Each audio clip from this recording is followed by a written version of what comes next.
France کو قدموں پہ کیسے لائے گے، اتنا بڑا کفر کیسے ختم ہوگا، یہ میرے اور آپ کے لیے جاننا بہت زیادہ ضروری ہے کہ یہ سب ہوگا کیسے۔ تو امام مہدی کی کنیت کہتے ہیں بیٹے کے نام سے باپ کو پرانے زمانے میں پکارا جاتا ہے، جیسے آج کے زمانے میں نک نیم پکارتے ہیں، یا پھر پیٹ نیم ہوتا ہے، نک نیم ہوتا ہے، لاڑ کا نام ہوتا ہے۔ ماں اپنے بیٹے کو لاڑ سے چاند کا ٹکڑا کہتی ہے، چاند کا ٹکڑا کہتی ہے، اور جگر کلیجہ کہتی ہے۔ تو بالکل ایسے ہی اس زمانے میں لاڑ سے کنیت سے پکارتے تھے، جیسے کسی کے بیٹے کا نام عبداللہ ہے تو اسے ابو عبداللہ پکارتے تھے۔ تو حضرت امام مہدی کے بیٹے کا نام عبداللہ ہوگا، اسی لیے ابو عبداللہ آپ کو کہے گے، اور محمد بن عبداللہ اس لیے کہ آپ کا نام محمد ہوگا اور آپ کے والد کا نام عبداللہ ہوگا۔ المہدی، الجابر، الہاشمی، المدنی، یہ 4 لقب ہو گئے، اس کو سمجھنا ضروری ہے۔ مہدی میننگ کیا ہے، کہتے کسے ہیں؟ مہدی کہتے ہیں جو اللہ کی طرف سے ہدایت لے کر آیا اور اس ہدایت کو لوگوں میں تقسیم کر دیا، جس کی وجہ سے وہ ہدایت لوگوں میں تقسیم ہو گئی، اسے کہتے ہیں مہدی۔ تو امام مہدی جب آئے گے، کیونکہ شر القرون میں آئے گے، ظلم و ستم کے دور میں آئے گے، بہت سارے لوگ کنورٹ ہو چکے ہوگے، بہت سارے مسلمان ہندو بن چکے ہوگے، عیسائی بن چکے ہوگے، یہودی بن چکے ہوگے، قرآن کو کثرت سے جلایا جائے گا، نشانیوں کو مٹایا جائے گا، مساجد کو شہید کیا جائے گا، علماء کو مارا جائے گا، حفاظ کو قتل عام کیا جائے گا۔ جب یہ ہوگا اتنا ظلم و ستم، تو امام اب ہدایت نہیں ہوگی، تو امام مہدی جب آئے گے خصوصی ہدایت لے کر آئے گے، جب ان کو لوگ دیکھیں گے تو پھر دھیرے دھیرے اسلام کے قریب ہوگے، اسلام کی ایک اچھی شبیہ بنے گی، ایک اچھی پہچان بنے گی۔ ورنہ اسلام کو لوگ اس قدر بدنام کرے گے کہ لوگ مسلمان ہے بولنا پسند نہیں کریں گے کہ میں مسلمان۔ اسلام کو لوگ بدنام کریں گے، آج بھی بدنام کرتے ہیں۔ اللہ کے نبی صلی اللہ علیہ وسلم کو بدنام کیا، 11 شادیوں کو بدنام کیا، حضرت عائشہ سے جو شادی ہوئی اس کنسپٹ کو نہیں سمجھے اور اس کو بدنام کیا۔ لیکن جو عالم نہیں ہوتا ہے، جس کے سمجھ میں نہیں آتا، وہ بہکاوے میں آ جاتا ہے، وہ سوچتا ہے کہ اللہ کے نبی صلی اللہ علیہ وسلم نے نعوذ باللہ حضرت عائشہ صدیقہ رضی اللہ عنہا سے جو شادی کی ہے وہ غلط کی ہے۔ علم نہیں ہونے کی وجہ سے یہ سمجھتے ہیں لوگ۔ تو حضرت امام مہدی المدنی کہا جائے گا۔ پیدا کہاں ہوگے بہت زیادہ ضروری ہے۔ حضرت امام مہدی مدینہ المنورہ میں الکریم القرآن نام سے ایک بستی ہے، وہاں پر پیدا ہوگے۔ دیکھو میں یہ اس لیے ڈیٹیل میں بتا رہا ہوں کہ امام مہدی ہے بول کر 23 لوگوں نے دعویٰ کی ہے، 23 لوگوں نے یہ دعویٰ کر دیا ہے کہ وہ امام مہدی ہے، 23 لوگوں نے۔ اور آپ کو میں بتاؤں ان کے ماننے والوں کی تعداد، ان کو امام مہدی ماننے والوں کی تعداد لاکھوں میں ہے، اتنی جاہلیت ہے۔ ابھی شکیل بن حنیف جو اورنگ آباد کے پڑے گاؤں میں ہے، اس کا اتنا بڑا کام ہے کہ کثرت سے انجینئرز، ڈاکٹر، یونیورسٹی، کالجز کے لوگ اسے امام مہدی مان رہے ہیں اور عیسیٰ مسیح مان رہے ہیں۔ اس نے عیسیٰ مسیح ہونے کا بھی دعویٰ کر دیا، جبکہ عیسیٰ مسیح ایک الگ شخصیت ہے، ان کا ایک الگ کام ہے۔ امام مہدی ایک الگ شخصیت ہے، ان کا ایک الگ کام ہے۔ اس نے دونوں کو ملا دیا، کیونکہ اسے پتا ہے کہ لوگوں کو کچھ دین کے بارے میں پتا نہیں ہے، کچھ بھی دعویٰ کر لو، کچھ نہ کچھ ماننے والے آج کے زمانے میں مل جائے گے۔ اس لیے دین کا علم ہونا ضروری ہے۔ تو امام مہدی مدینہ میں پیدا ہو گئے، حالانکہ وہ کہاں پیدا ہوا؟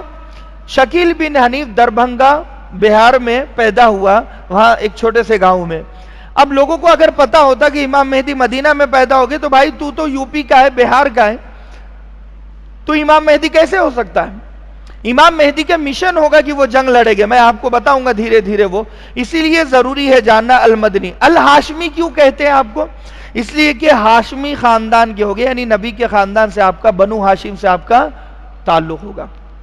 ایک آپ کو الجابر بھی کہتے ہیں، جابر کے 2 معنی، یعنی دشمنوں کے لیے جاباز، دلیر، طاقتور، بہادر، اور ایک زبردست قائد جس میں لیڈرشپ کوالٹی بھرپور بھری ہوئی ہے، زبردست جرنیل جسے کہا جاتا ہے، اسے الجابر کہتے ہیں۔ یہ بھی ایک آپ کا لقب ہے۔ آپ کی جنگ آپ ایسے لڑیں گے، اللہ تبارک و تعالیٰ وہ صلاحیت، وہ قابلیت آپ میں دے گا کہ دشمن آپ کے چہرے کو دیکھ کر رعب اور دبدبے سے میدان چھوڑ کر چلا جائے گا۔ یہ وہ زمانہ ہوگا۔ تو فرمایا کہ الجابر کا دوسرا معنی یہ ہے، جبیرہ جسے کہتے ہیں، عربی میں جبیرہ کہتے ہیں ہر ٹوٹی ہوئی چیز کو جوڑنا، اسے جبیرہ کہتے ہیں۔ مثال کے طور پر اگر یہ دیوار ٹوٹ گئی ہے، اس دیوار کو سیمنٹ کے ذریعے سے، ریتی کے ذریعے سے، اینٹ کے ذریعے سے جوڑا جاتا ہے، تو عربی میں اس کام کو جبیرہ کہتے ہیں۔ جیسے ہم اپنی زبان میں باندھ کام کہتے ہیں، سینٹرنگ کہتے ہیں، یا مستری کام کہتے ہیں، تو عربی میں ہر وہ چیز جو جوڑنے کا کام کرتی ہے اسے جبیرہ کہتے ہیں۔ تو حضرت امام مہدی اس ٹوٹی ہوئی امت کو جوڑیں گے۔ امت ٹوٹ چکی ہوگی، دین سے دور ہوگی، مساجد سے دور ہوگی، علماء سے دور ہوگی، اور اس ٹوٹی ہوئی بکھری ہوئی امت کو امام مہدی جمع کرے گے۔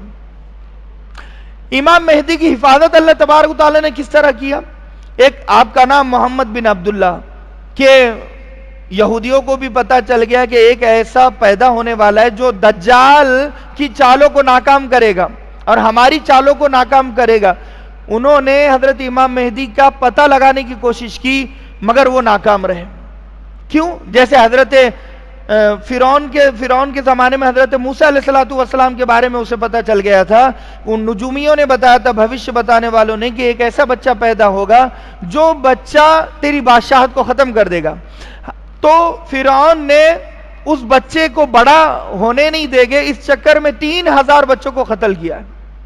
کل وہ بچہ بڑا ہوگا، میری بادشاہت کو ختم کرے گا، اس لیے سب سے بہتر راستہ یہ ہے کہ اس بچے کو بچپن میں ختم کر دو۔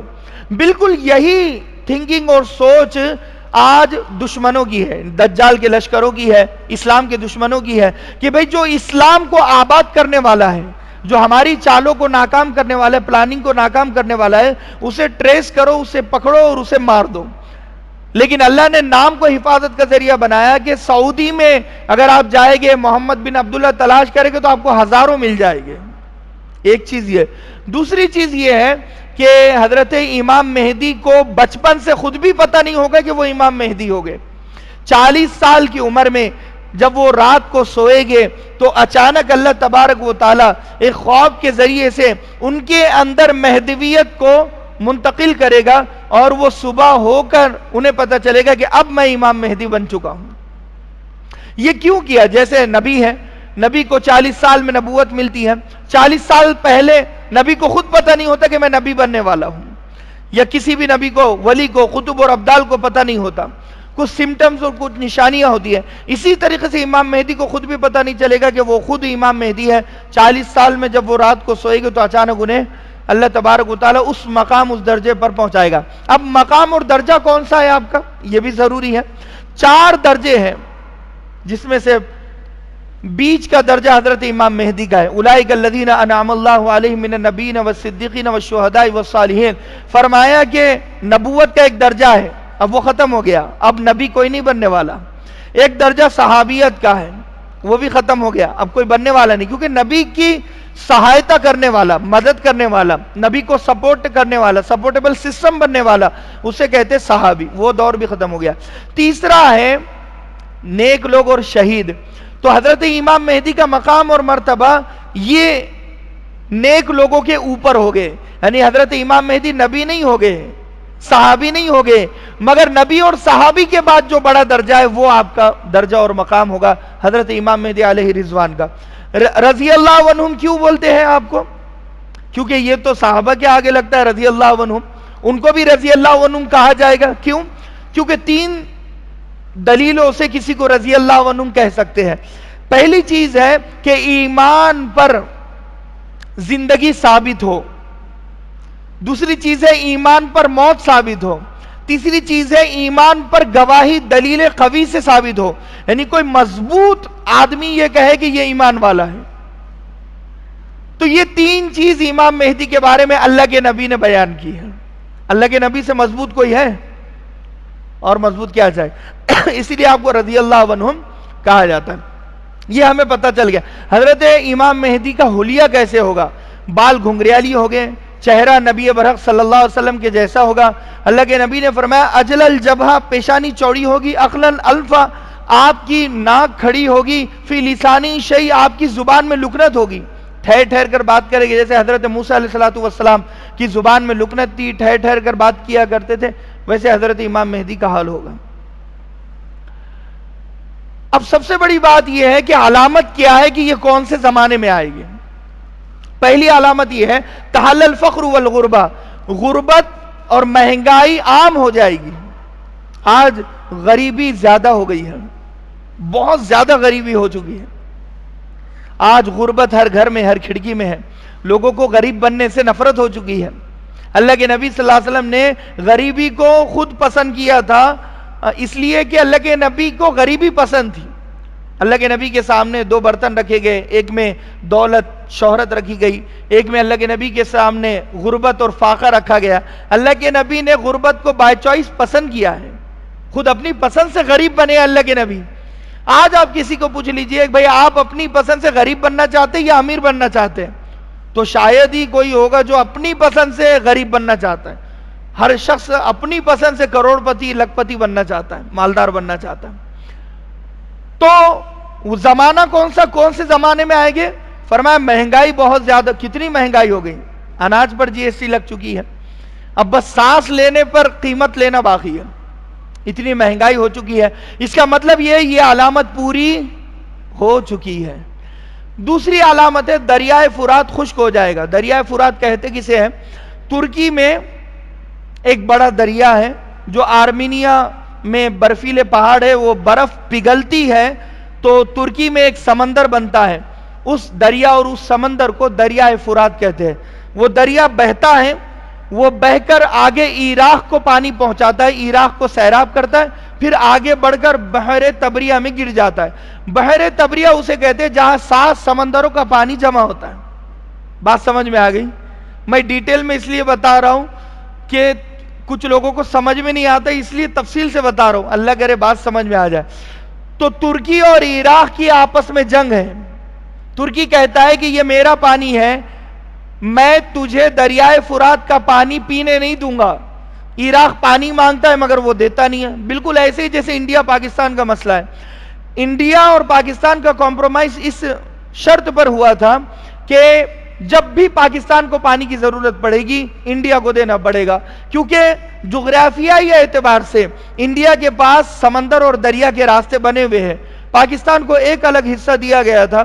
انڈیا نے کہا کہ میں پانی دوں گا، لیکن آج انڈیا منع کرتا ہے تو جنگ اس بات پر ہوتی ہے کہ تم نے پانی دینے کا اقرار کیا تھا مگر انڈیا منع کرتا ہے، کیونکہ انڈیا سے پوری سمندر دریائے نکلتے ہیں. اب یہ انڈیا باہر نکلنے دے گا تو پاکستان میں پانی پہنچے گا نا. بات سمجھ میں آ رہی؟ لیکن انڈیا کہتا ہے یہ میرا پانی ہے، میں تجھے پانی نہیں دوں گا. بالکل یہی سسٹم ترکی کا ہے. تو اللہ کے نبی نے فرمایا کہ جب ترکی پانی روک دے سمجھ لینا امام مہدی آنے والے ہیں. یہ میں سمٹمز بتا رہا ہوں. ہوا کیا کہ ترکی نے ایک بڑا ڈیم بنایا، پوری دنیا کا سب سے بڑا ڈیم ترکی نے تیار کیا. 13 سال اس ڈیم کو تیار ہونے میں لگے. 1600 مربع کلومیٹر کا ایک بڑا ڈیم ترکی نے بنایا. کیوں بنایا؟ اس لیے بنایا کہ وہ جو دریائے فرات کا پانی ہے وہ ہم ہمارے ڈیم میں رکھیں گے، آگے بڑھنے نہیں دیں گے اور عراق کو لینے نہیں دیں گے. جب وہ پورا ڈیم کا پانی اس میں دریائے فرات کا پانی ڈیم میں ڈال دے گا تو دریائے فرات آٹومیٹک کیا ہو جائے گا؟ خشک ہو جائے گا.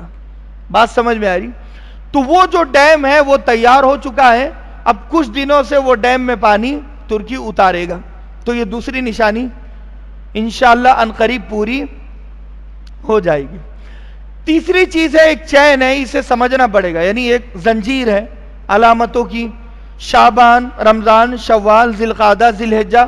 محرم میں حضرت امام مہدی کو خواب دکھے گا 10 محرم الحرام کو، اور آپ کو مہدی بنایا جائے گا. پھر آپ حجر اسود اور مقام ابراہیم کے بیچ میں کھڑے ہو کر اعلان کریں گے کہ میں امام مہدی ہوں بول کر.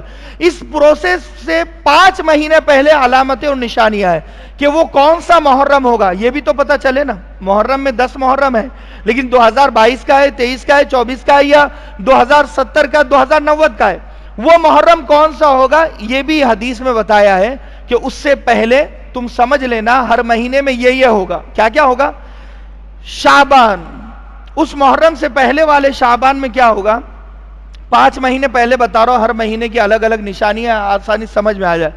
شعبان میں مسلمان اور کافروں کی بڑی جنگ ہوگی، جس جنگ کو آرمک ڈاؤن بھی کہتے ہیں. آپ یوٹیوب پر بھی سرچ کر سکتے ہیں. اور حدیث کی لینگویج میں عربی میں الملحمۃ العظمی الملحمۃ الکبریٰ بھی کہتے ہیں، اور اردو میں ہر مجدو کی جنگ کہتے ہیں. ہر فلسطینی زبان میں پہاڑ کو کہتے ہیں، اور مجدو ایک بڑا شہر ہے جہاں بڑا میدان ہے. تو اللہ کے نبی صلی اللہ علیہ وسلم نے فرمایا شعبان میں فلسطین میں میدان میں ایک بڑی جنگ ہوگی مسلمانوں اور کافروں کی. وہ جنگ ہوگی شعبان المعظم میں. جب وہ جنگ ہو تو گھماسان کی جنگ ہوگی، مگر مسلمان ہار جائے گے، کثرت سے مسلمانوں کو قتل کیا جائے گا. جب وہ شعبان میں جنگ ہو تو سمجھ لینا امام مہدی آنے والے محرم میں. یہ شعبان کی نشانی. اب اس کے بعد ہے رمضان. رمضان جب آئے تو پہلی تاریخ کو الاول من رمضان قد خسف القمر، اللہ کے نبی نے فرمایا کہ جب پہلا رمضان ہوگا، رمضان کی پہلی تاریخ کا چاند ہوگا تو چاند گرہن لگ جائے گا. جبکہ پہلی تاریخ پر چاند گرہن نہیں لگتا ہے. چاند پرفیکٹ ہوتا ہے، مکمل ہوتا ہے، 15 دن اسے لگتے ہیں. پہلی تاریخ کو باریک ہوتا ہے، پھر تھوڑا بڑا تھوڑا بڑا تھوڑا بڑا، پھر پورا گول بھر جاتا ہے. وہ یہ 15 دن اسے لگتے ہیں، تو پھر اس پر گرہن لگتا ہے. گرہن کا مطلب اب وہ دوبارہ ریورس نہیں ہو سکتا، اسے گرہن کہتے ہیں. وہ جس سچویشن میں اسی سچویشن میں اسے کم سے کم 12 سے 24 گھنٹے گزارنا پڑتے، اسے چاند گرہن کہتے ہیں. تو یہاں پر ابھی تو مطلب بھرنا شروع ہوا، ابھی تو چاند بنا. پہلی کا چاند بہت باریک ہوتا ہے، یہ میری انگلی سے بھی باریک ہوتا ہے، تو اس کو کیا چاند گرہن. لیکن اللہ کے نبی نے فرمایا کہ زمانہ اپنی تباہی کی طرف جائے گا، اسی لیے ہر چیز الٹی ہو جائے گی. چاند گرہن 15 کو لگے گا تو 1 کو لگ جائے گا. تو وہ رمضان میں لگے تو سمجھ لینا امام مہدی آنے والے. اور اسی رمضان کی 15ویں تاریخ کو سورج گرہن ہوگا. جبکہ سورج گرہن 27, 28, 29 یعنی آخری تاریخوں میں سورج گرہن ہوتا ہے. سورج آخر میں کمپلیٹ ہوتا ہے تو اس پر گرہن لگتا ہے. لیکن 15 تاریخ کو سورج گرہن ہوگا جبکہ سورج کمپلیٹ بھی نہیں ہوگا، یعنی اپنے زاویے میں کمپلیٹ بھی نہیں ہوگا، تو اس پر گرہن لگے گا. اس لیے الٹا ہو رہا ہے مسئلہ کہ اب زمانہ ختم ہو رہا ہے، اب امام مہدی کا دور بالکل قریب ہے، وہ آنے والے ہیں. یہ 15 اور اسی 15 رمضان کو فرمایا کہ فَإِذَا لَيْلَةٌ مِّن نِّصْفِ رمضان، جب وہ رمضان کی 15ویں رات ہوگی تو لوگ سوئے گے. فَإِذَا صَوْتٌ مِّنَ السَّمَاء، جب سوئے گے تو آسمان سے ایک چیخ ہوگی. وہ چیخ بڑھتے بڑھتے بڑھتے بڑھتے اتنی بڑھے گی کہ لوگوں کے کان پھٹ جائے گے، دل پھٹ جائے گے، کلیجے پھٹ جائے گے. اور صبح خبر ہوگی کہ رات آسمان سے چیخ ہونے کی وجہ سے 70,000 لوگ مر چکے ہیں. یہ قرآن نے پہلے بھی بتایا. لوط علیہ السلام کی قوم کو فَأَخَذَتْهُمُ الصَّيْحَةُ، یعنی وہ لوط علیہ السلام کی قوم بدفعلی کیا کرتی تھی، برا کام کیا کرتی تھی. تو حضرت جبریل امین کو اللہ نے اجازت دی، وہ آئے آسمان سے زمین پر، اپنے منہ کو چوڑا کیا اور لمبی ایک چیخ زوردار ماری کہ وہ لوگ اپنے گھروں سے نکل گئے. اس چیخ کی تپش اور شدت کی وجہ سے ان کے کلیجے پھٹ گئے اور کان پھٹ گئے اور وہ مر چکے تھے. فَأَخَذَتْهُمُ الصَّيْحَةُ فَأَصْبَحُوا فِي دِيَارِهِمْ جَاثِمِينَ. یہی حالت اس وقت رمضان میں جو رات میں لوگ سوئے گے ان کے ساتھ ہوگا. شعبان کا ہو گیا، رمضان کا ہو گیا. اب آئے گا شوال. شوال میں بادشاہ مر جائے گا سعودی عرب کا، سعودی کا بادشاہ مر جائے گا. اس کے 3 بیٹے ہو گئے جو ابھی بھی ہے. ابھی جو ولی عہد محمد بن سلمان کو بنایا گیا ہے یہ زبردستی بنا ہے. اور میں آپ کو کیا بتاؤں، اللہ کے نبی کے خاندان کے اب تک انہوں نے تلاش کرتے کرتے کرتے کرتے 730 لوگوں کو جیل میں ڈال دیا ہے کہ یہ لوگ کل کو لشکر بنے گا امام مہدی کا اور حکومت جائے گی.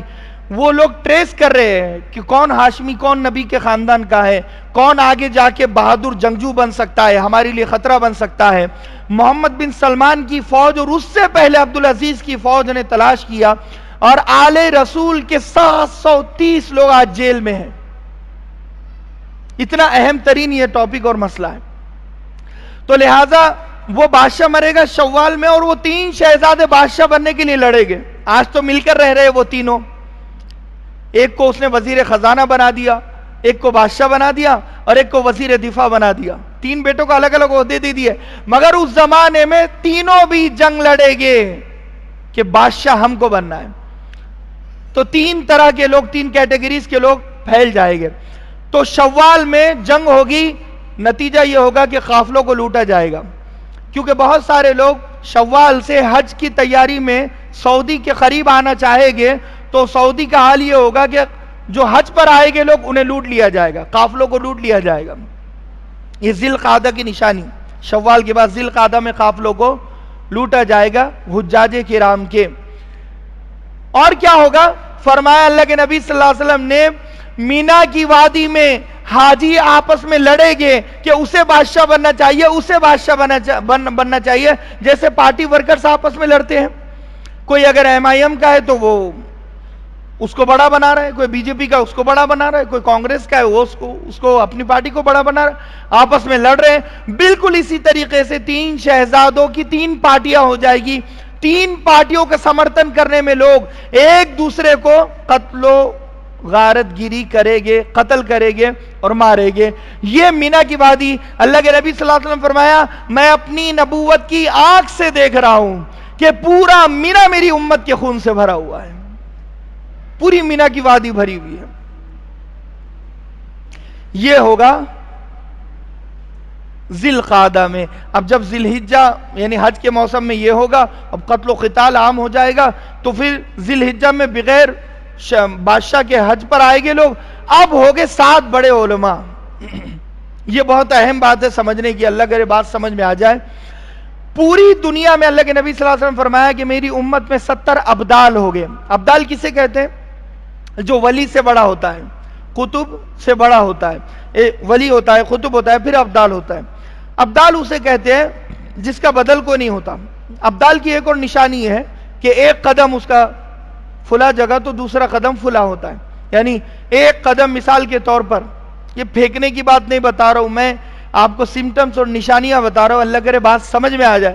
اللہ کے نبی صلی اللہ علیہ وسلم نے حدیث میں فرمایا کہ ابدال وہ ہوتا ہے کہ جس کا ایک قدم مشرق میں ہوتا ہے، دوسرا مغرب میں ہوتا ہے، یعنی یہاں سے وہاں وہ جا سکتا ہے. فرمایا میری امت میں 70 ابدال ہمیشہ ہو گئے، اور 40 ابدال یہ سیریا میں ہو گئے. صرف سیریا میں 40 ابدال ہو گئے، یعنی ملک شام میں. سیریا پر اتنا